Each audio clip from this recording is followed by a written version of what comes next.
stage of Étoile de Bessèges. We were both gasping. Do I jump? Do I stay? Do I try and keep it inside the traffic island? Am I going to have to hop over the other side? He didn't know. But we're not all mature from the pool, so maybe just not try it. This stage, 150 kilometers, breakaway of 4 riders. Originally, we also had Jaakko Henninen up front. Now still 3 riders up front. Niels Ebersold, Leandre Hoek, Victor Vercouilly.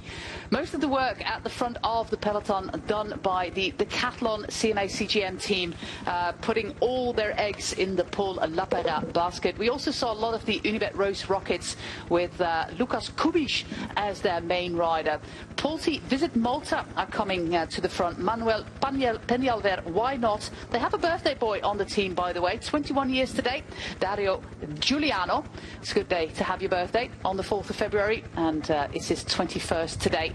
2 riders still fighting for every second here, Robbie. Victor Vercouilly of the Flanders Baloise team, the man from Belgium, 26-year-old, and a 25-year-old on his wheel, representing the French team of Van Rijsselroubaix, Leandre Hoek, the French rider.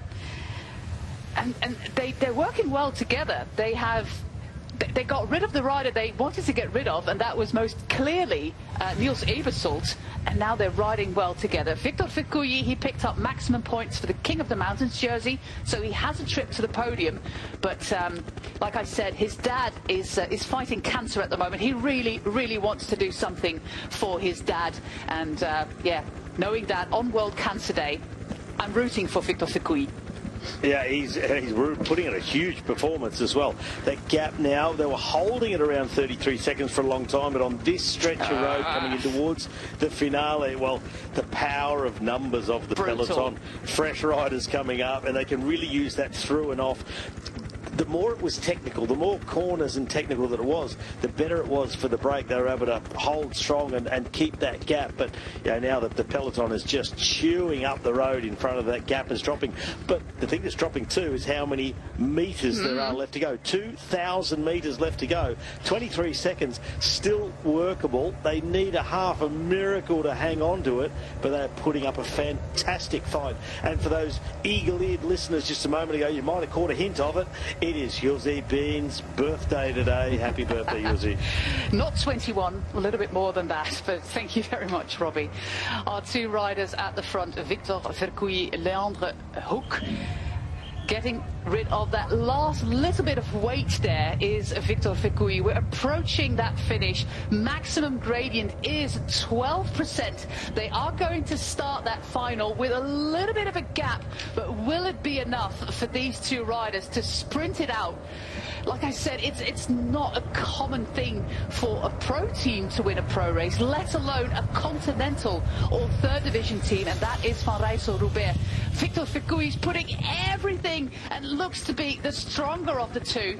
Is he also going to pull it off? Is the peloton getting closer? We're approaching that final kilometre, and that means that that climb is just around the corner there. That group of people, that is where we're going to turn left, and that is where the road is going to ramp up for Victor Vercouilly, Leandre Hoek, the 2 riders from the breakaway. Maximum lead of those 4 riders originally, 5 minutes. It's now down to a mere 15 seconds. The final kilometre sign is there.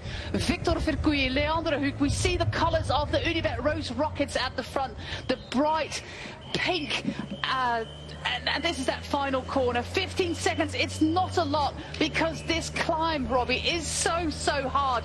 But Victor Vercouilly, he's going to give everything that he has to stay at the front and to be one of those breakaway riders, to bring it home. Final push there for Victor Vercouilly. The peloton is inching ever closer.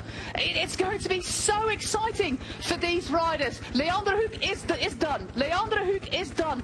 And Victor Vercouilly has done the hardest part of the climb right now. He's still up front. We have a few hundred meters to go. He's giving everything. like I said, his father is gravely ill, will be shouting at home. Christophe Vercouilly, he has got a very, very bad diagnosis, and his son Victor is giving everything to give his dad his very first professional win. Victor Vercouilly, his legs must be so painful right now at this part where it's at 12%. We have Lukas Kubic already there in second position, and the moment is there. Sadly for Victor Vercouilly, he's run out of road, his legs completely empty, and now it's up to his teammate on the wheel, Tom Krabbe. We've seen him in the Tour of Britain, also for Flanders Baloise, on the wheel of Lukas Kubic.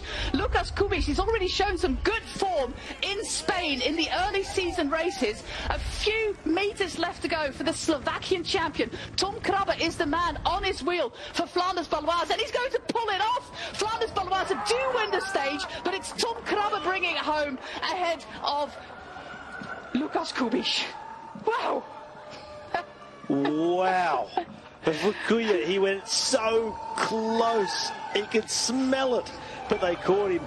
Kubic looked to be in control, and we talked about when they came through on this lap earlier, don't forget to turn left at the top to go through the finish. Kubic, he put himself on the left-hand side of the road approaching the corner.